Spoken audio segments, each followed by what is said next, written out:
我睁开了眼，落幕的是一张帅气的脸。我忍不住吸溜了一下口水，羞涩的低下了头。哥哥，我可以。却听那男人道：春花，你死心吧。啊，你叫谁？唉，我想我是穿越了，还成为了阻碍男女主爱情的恶毒女配。不信的话，你听他们的名字。我冷轩辕此生只爱温雪生一人，就算是嫁入我家，我也不会承认你的。听听，名字的画风都不一样啊喂！男人摔门而出，我也从村头嗑瓜子的大爷大妈嘴里得知，冷轩辕是镇狗村最年轻有为的壮蛇王老五，曾经穷困潦倒，却凭借掉下悬崖的运气，在崖下救了一位孤寡老人，直接继承了老人1000亩田地的资产，正式晋升为镇狗村地主。与同吃百家米长大的贫穷温雪山有一段可歌可泣的爱情故事，眼看快要成了，却被我中途截胡。冷轩辕迫于我爹的权势，忍痛娶了我，被迫收下我家2000亩地的嫁妆。娘耶，原来我是给男主送装备的。为了免于被冷轩辕卸磨杀的悲惨命运，我决定搞一波大的。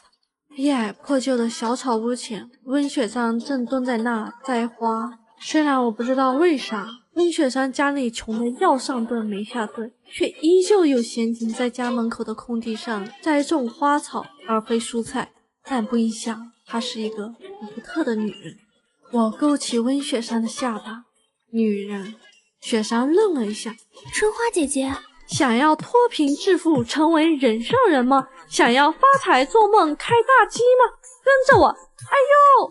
我后领被冷轩辕拎起，他咬牙切齿：春花，你要对雪山做什么？随后也不听我狡辩，直接抓住雪山的双肩，深情款款：雪山，别听这坏女人的话。想想你那嗷嗷待哺的弟弟，心机颇深，谁知道会对你做出什么？想想你这贫穷落魄的家。春花！冷轩辕气急将我拖走，我不服，发家致富并不可耻，女人也能顶上半边天啊！雪山，我被扔了出去。但身为祖国花朵新时代的女性，怎么可能因为这一点小小的挫折而放弃？但最近冷轩辕看雪山看得有点紧，于是我开始洗脑女主那只有6岁的弟弟温昭姐。我拍着她稚嫩的肩膀，人生短短几个秋，怎能不报复？只要跳下去，我们便能一夜暴富，临死成堆。少年，跟着我一起追梦吧。温昭姐吃着棒棒糖，天真的问：可这悬崖下什么都没有哎。我语重心长：不，这下面埋藏着梦想。我紧了紧背在背后的降落伞，又给温昭姐系了个儿童版。弟弟，抓紧，让我们一起共富贵吧。谢春花，放开昭姐！弟弟！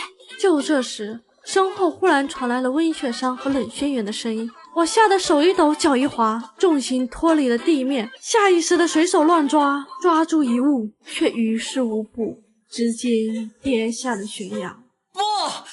温昭姐大喊，歇斯底里：我的棒棒糖！哼，懂。我的降落伞开早了，今天刮的又是猛烈的西北风，于是我飘啊飘，不知道飘到了哪家院子的大树树冠上。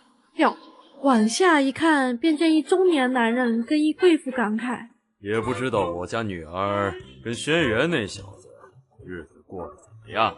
哦，原来是飘回了娘家。我看着家里那10万亩地，不禁流下了一夜暴富的泪水。早知道家里这么富，我还跳什么崖呀！爸！我握住首富爹的手，我要跟轩辕离婚。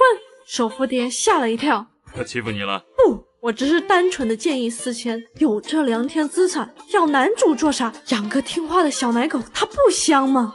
说干就干。只是还没有等我跟轩辕离婚，就有小奶狗主动凑到我的跟前。我看着眼前拜访我爹的小奶狗，向我爹问好：伯父好。随后看向了我，他有一双桃花眼，似泛着春光，高高的鼻梁，身形修长，穿着干净的白 T 恤，温文尔雅。哦呦，是我喜欢的类型。我娇羞地低下了头。爹，这是谁呀？首富爹语带诧异：小花花，你忘了，这是你邻居弟弟啊。啥？我不禁吓出了一身冷汗。不认识附身对象认识的弟弟怎么办？在线等，挺急的。那小奶狗的眼神瞬间有了变化，带着些许探究。我摸了摸额头的汗水，这不是多日未见吗？甚是想念，假装不认识逗一逗嘛。我糊弄人的手法十分拙劣，但好在小说世界人物智商，首富爹没起疑心，还拍了拍我的肩膀，说了一句调皮。我松了一口气。小奶狗则走到我的面前，低头看我，认真而深情款款。姐姐，我叫苏北辰，我喜欢你。哦吼！我心花怒放，哎呦！等等，有诈！他刚刚说啥？苏北辰，他竟然叫苏北辰，跟我这谢春花的名字简直就是两个画风啊喂！俗话说得好，被作者认真取名的角色，戏份都不会太差。所以他是反派还是男配？为啥对我有好感？我有些纠结。暗恨自己只看过简介，不知道内容，同时也纳闷，我又没有对作者发过恶评，就算弃文也是默默点叉，一直都是坚定的白嫖党，怎么穿越就落到我身上了？难道是因为没点赞？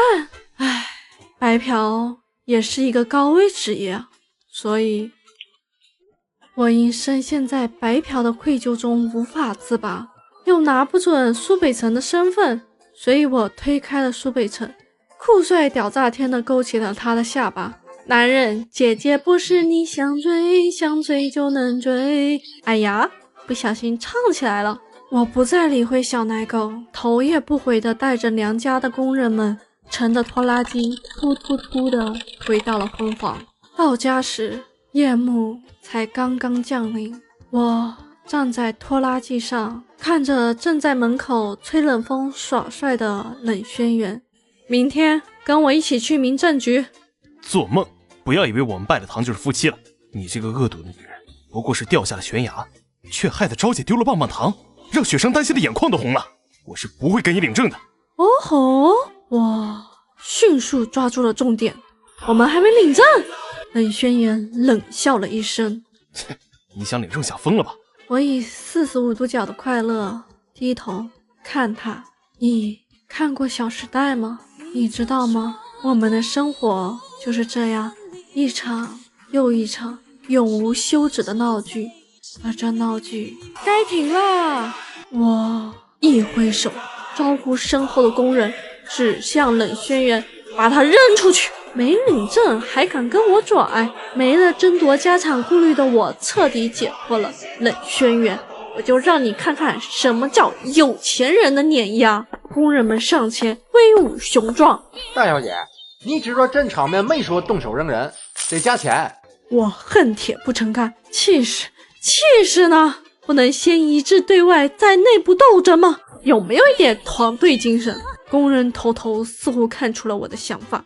俺是有文化的人，看过《霸道打工人》的36计，其中一计便是先兵后礼，价格谈妥了才好行动，免得老板压榨我们打工人。原来这是一个有想法的打工人，我愿意为梦想买单。这张 S 卡啊呸，好，加钱。不管过程怎么样，结局还是令人满意的。被扔到祠堂的冷轩辕气得发抖。春花，你又想耍什么花招引起我的注意？我告诉你，你再怎么折腾，也无法取代雪生在我心目中的位置。就算再来3次，我也不会正眼看你的。哼，我又一挥手，加钱，把他再扔一次。工人们兴奋上前，2次、3次。季春，你找本。此时的我就像在场所里不差钱的客人，一遍又一遍的加钱，把冷轩辕像个麻袋一样扔了一次又一次，直至晕厥。唉，有钱人的快乐就是这么枯燥无味又肆无忌惮呀。但是没钱。工人们凶神恶煞。我摸着空空如也的口袋，流下了被追债的泪水。谁能想到这本书的世界如此落后，竟然不支持手机支付。无奈我只能坐着拖拉机，被一群催债的打工人围着，突突突的回娘家要钱。问世间债为何物？只叫人胆战心惊。我坐在车上，迎面吹着风，明媚而忧伤。唉，被追债人的艰辛，你们永远也想象不到。我很快就回到了娘家，让首富爹给工人们结算工钱，享受了一下啃老的快乐，也再一次见到了还没走的苏北辰，他一脸的关心。姐姐，你脸色怎么这么差？是轩辕哥哥欺负你了吗？他怎么忍得下心？如果我是你男朋友的话，一定舍不得打你，会加倍宠着你的。这扑面而来的绿茶清香，再配上这张帅脸，真香。我一脸的娇羞，没，我只是单方面殴打了他3顿啊！一想到刚刚那爽炸天的碾压，我就心情舒畅，忍不住跟人分享。可还没等我开口，传说中的女主温雪山到场了。她脸上铺开了一张6分柔弱、3分担忧、1分忐忑的扇形统计图。姐姐，刚刚是因为你才跟轩辕哥哥吵架的吗？我看着温雪山脸上那盛开的白莲花，又瞥了一眼正在我身边的苏北辰。俗话说得好，绿茶小白脸乃小说界2大分手人形杀器，唯一的区别就是小白脸会说他好凶，我好可怜，绿茶会说他好凶，你好可怜。也不知道2人凑在一起谁会更可怜。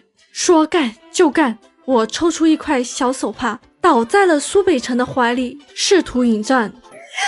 小贝贝他好凶呀！可想象中的画面并没有出场，我抬头一看，便看见苏北辰眼中还没来得及掩下的不自然，我的心立马跌进了谷底。难道这男人之前说喜欢我是骗我的？我立马站起身来，单身贵族就要有贵族的骄傲，只是我的骄傲还没来得及仰起头，腰身忽然被人环住，整个人跌进了硬邦邦的胸膛。哎呦，好疼！姐姐当然是因为我才跟轩辕哥哥吵架的。温雪山指着我，手指在颤抖。你这个水性杨花的女人，我看错你了。不是，我伸出尔康手，却依旧挽不回哭泣的温雪山，隐隐还能听到她越来越远的声音。我要跟轩辕哥哥讲，唉，跟女主一起发家致富的梦想要碎了。苏北辰捏住我的下巴，低头问我：姐姐觉得如何？我面无表情，看着近在咫尺的唇。刚刚你吃大蒜了吗？苏北辰触眉嗅了嗅。没有。哦，我吃了。苏北辰猛地放开了我。哎呦，骗你的，傻样。苏北辰低头笑了一声，却不再绿茶，反而带了一些玩味。姐姐你可真坏啊！哎呀，这坏坏的小模样莫名戳中了我的点。哎呦，弟弟也好坏呀。所以你是重生的？根据我多年阅读狗血小说的经验来看，这货铁定重生了。重生的人无论是配角还是反派，都想抢男主的东西，当然两者抢的东西是不一样的。我试探道，因为喜欢温雪山故意接近我。哼，谁会喜欢那个臭女人？哦，那这货肯定是反派了。我放下心来，却又猛地惊醒。反派最喜欢抢的便是男主资源呢，而我这个给男主送装备的工具人。苏北辰在我耳边吹气，看来姐姐也是有奇遇的呀。吾命休矣。为了能够顽强的在反派手里过活，我不答反问，继续套信息。你这样的大人物应该看不上我这小小的镇狗村首富之女吧？根据男女主和反派这名字的画风，我初步判定作者一定有自己的野心，不甘心笔下的人物拘泥于小小的乡村之中，一定有更大的世界等着主角和反派攻略，比如说宇宙首富什么的。小小的。苏北辰笑，似乎听到了什么大笑话。姐姐真爱说笑，世界啊也就镇狗村这么大，你现在可是这个世界上最富有的女人了。啥？我瞪大了眼睛，随后在苏北辰的透露下得知，这个世界即将终结在我惨死，他沦为乞丐，冷轩辕成为镇狗村首富，拥有3妻4妾女主大房的结局里。感情搞了半天，这是男频小说啊！而苏北辰则在这个情节里不知道轮回了多少次后拥有自我意识，但同时又无法跳开情节设定，在里面翻来覆去当反派工具人，被迫欣赏自己愚蠢的行为上千次，却无能为力。直到麻木后，他看到了这样的一句话：作者留言：数据不好，没法入 VIP， 大家下本见。而这一世，他自由了。哇！我无语凝噎，这竟然是本烂尾文，难怪现在的画风和配音都有些敷衍了。作者再大的野心也抵不上现实中的重磅出击，数据差，点赞少，关注更是没有，又怎么能有动力创作下去？如果能有机会回到从前，我一定动动自己的手指，点个赞，留个言，不做可耻的白嫖党。虽然因为烂尾我成了世界首富，但也是这部剧中唯一翘掉的工具人啊！没有同环相称，我就是本书史上最惨。姐姐，苏北辰低头看我，深情款款。是你救了我。我啪的一声甩开他的手，少来，别套近乎了，大家都是反派，就相互扶持吧。身为一个合格的反派，就要有打败主角的坚定意识。我拿了钱，准备叫工人们再揍冷轩辕一遍，远方却忽然亮起，咻的一声，在天边炸出一团金光，将黑夜照亮。一人身披金甲，手握杀猪刀，站在天际。那人咬牙切齿：谢春花，3心2意的暴力女人，受死吧！